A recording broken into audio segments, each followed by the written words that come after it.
Göygöl rayonunun Qızılca xəttində fəaliyyət göstərən 37-ci avtobus marşrutu ilə bağlı sərnişinlərin şikayətləri artmaqdadır. Sakinlər sürücülərin qeyri-peşəkar və sərt davranışlarının təhlükəyə səbəb olduğunu, həmçinin ictimai nəqliyyatda etik qaydalara zidd olduğunu bildirirlər. Sərnişinlərin sözlərinə görə bəzi sürücülər insanların avtobusdan düşdüyü an onların arxasınca gülür və məsxərəyə qoyurlar.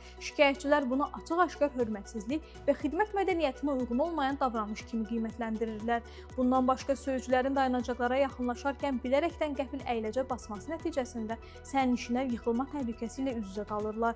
Etiraz edən sərnişinlərə verilən cavab isə narazılığı daha da artırır. Belə ki, sürücülər "bura kənddir, nə gözləyirdiniz" kimi ifadələrlə sərnişinləri qınayır və məsuliyyətdən yayınmağa çalışırlar. Sakinlər iddia edirlər ki, bəzi gənc sürücülər sərnişinləri ələ salmaq məqsədi ilə marşrutu bilərəkdən dəyişir, təsadüfən başqa yola dönürlər. Sürücülərin yanında əyləşən və konduktor kimi təqdim edilən şəxslər də bu davranışlara qoşularaq sərnişinləri məsxərəyə qoyur.